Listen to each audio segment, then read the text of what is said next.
சாராஸ் kitchen. நான் உங்கள் சரண்யா ஹரிஹரன். இன்றைக்கி நம்ம சேனலில் பார்க்க போகிற ரெசிபி மலாய் சிக்கன். மலாய் சிக்கனுக்கு தேவையான இன்க்ரீடியன்ஸ் ஃபஸ்ட்டு பார்க்கலாம். நான் ஒரு 1/2 kg பிரெஸ்ட் பீஸ் சிக்கன் வாங்கியிருக்கேன்.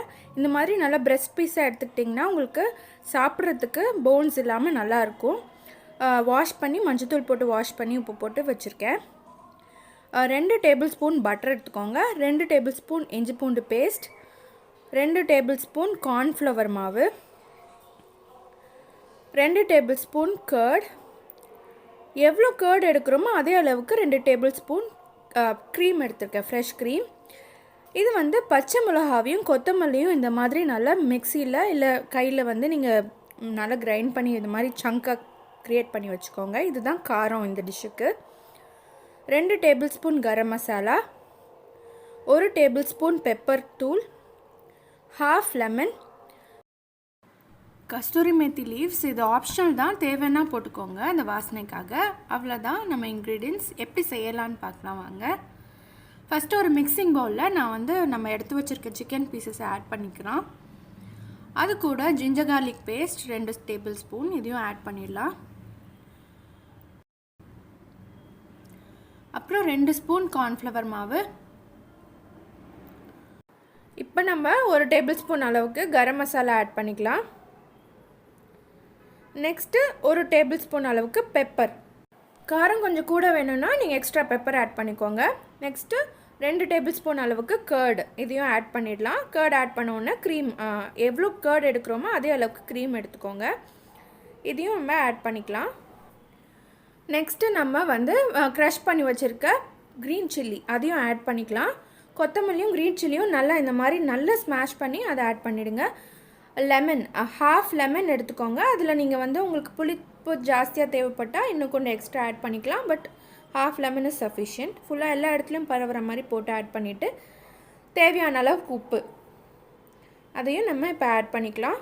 நம்ம எடுத்து வச்சுருக்க எல்லா இன்க்ரீடியன்ஸும் ஆட் பண்ணியாச்சு. இப்போ எல்லாத்தையும் நல்லா மிக்ஸ் பண்ணிக்கலாம். எல்லா பீசஸ்லையும் நல்லா இந்த மிக்சர் படுற மாதிரி நல்லா மிக்ஸ் பண்ணிக்கோங்க. சில பேர் இதில் முந்திரி கூட அரைச்சி ஊற்றுவாங்க. ஸோ அதுவுமே நல்ல ரிச் ஃப்ளேவர் கொடுக்கும். இப்போ நம்ம இதை 2 hours மேரினேட் பண்ணி வச்சுட்டு அதுக்கப்புறமா எடுத்து குக் பண்ணலாம். அப்போ தான் அதோட ஜூஸ் எல்லாம் நல்லா உள்ளே இறங்கியிருக்கும். இப்போ 2 hours ஆயிடுச்சு. ஒரு பேனில் 2-3 டேபிள் ஸ்பூன் அளவுக்கு பட்டர் ஆட் பண்ணிவிட்டு அது நல்லா ஸ்ப்ரெட் பண்ணிக்கோங்க. இது பட்டர் இல்லை க்ரீயில் செஞ்சிங்கன்னா ரொம்ப சூப்பராக வரும். இப்போ ஒரு பீசஸாக நம்ம எடுத்து அந்த ஃப்ரைங் பேனில் போட்டுக்கலாம். சாராஸ் கிச்சன் சேனலை சப்ஸ்கிரைப் பண்ணாதவங்க மறக்காமல் சேனலை சப்ஸ்கிரைப் பண்ணி பக்கத்தில் இருக்க பெல் பட்டனையும் ப்ரெஸ் பண்ணிங்கன்னா என்னோடய அப்டேட்ஸ் எல்லாமே ரெகுலராக உங்களுக்கு ரீச் ஆகும். நம்மளோட சேனல் அப்டேட்ஸ் ரெகுலராக இன்ஸ்டாகிராம், ஃபேஸ்புக், ட்விட்டர்லேயும் இருக்குது. மறக்காமல் ஃபாலோ பண்ணுங்கள். லிங்க்ஸ் டிஸ்கிரிப்ஷன் பாக்ஸில் கொடுத்துருக்கேன், செக் பண்ணிக்கோங்க. இது ஒரு சூப்பரான ரெஸ்டாரண்ட் டிஷ்ஷுங்க. இதை நம்ம வீட்டிலே செய்யும் போது குழந்தைங்களுக்கு ரொம்ப இன்ட்ரெஸ்ட்டாக சாப்பிடுவாங்க. காரமும் கம்மியாக இருக்கும். ஸோ அவங்களுக்கு கண்டிப்பாக பிடிக்கும். ட்ரை பண்ணி பாருங்கள். ஸோ ஒரு பக்கம் நல்லா வெந்துருச்சு. நம்ம மறுபக்கம் திருப்பி விட்டுக்கலாம். இந்த மாதிரி கோல்டன் ப்ரௌன் கலரில் வந்தோடனே நீங்கள் திருப்பி விட்டுக்கோங்க. இது உங்களுக்கு வெளியில் பார்த்தீங்கன்னா ரொம்ப கோல்டன் ப்ரௌன் அந்த கலரில் தான் கிடைக்கும். பட் உள்ளே ரொம்ப ஜூஸியாக அந்த மிக்சர் எல்லாமே நல்லா இறங்கியிருக்கும். சாப்பிடும் போது சூப்பராக இருக்கும். இப்போ நல்ல கோல்டன் ப்ரௌன் கலரில் நல்லா வெந்துருச்சு. பார்த்தீங்கன்னாவே அந்த பபுள்ஸ் எல்லாம் கொஞ்சம் அடங்கின மாதிரி இருக்கும். ஸோ நல்லா சிக்கன் வெந்துருச்சுன்னு அர்த்தம். சிக்கன் சீக்கிரமாக வேகிறதுனால நம்ம இதை மூடிலாம் போட்டு வைக்கணுன்ட்டு இல்லை. இப்படி ஃப்ரை பண்ணாவே அது நல்லா ஃப்ரை ஆகிடும். அவ்வளோதான். இப்போ நம்ம 2 பக்கமும் நல்லா பொரிச்சு எடுத்தாச்சு. இது நம்ம ஒரு பிளேட்டுக்கு ட்ரான்ஸ்ஃபர் பண்ணிக்கலாம். இதே மாதிரி மற்ற பீசஸும் பொரிச்சு எடுத்துக்கோங்க. இப்போ நம்ம ரொம்ப முக்கியமான இந்த கோல் ப்ராசஸ் அது பண்ண போகிறோம். இந்த கோல் நீங்கள் நல்லா சூடு பண்ணிவிட்டு இந்த மாதிரி ஒரு கப்பில் எல்லா பீசஸும் வச்சுட்டு நடுவில் இந்த கோலை வச்சுக்கோங்க. கோல் நல்லா சூடாக இருக்கும் போது ஒரு 2-3 ட்ராப்ஸ் அளவுக்கு ஆயில் ஆட் பண்ணிவிட்டு இந்த மாதிரி டக்குன்னு கவர் பண்ணிவிடுங்க. ஸோ தட் அந்த ஸ்மோக் வெளியே போகாமல் உள்ளேயே இருக்கும்.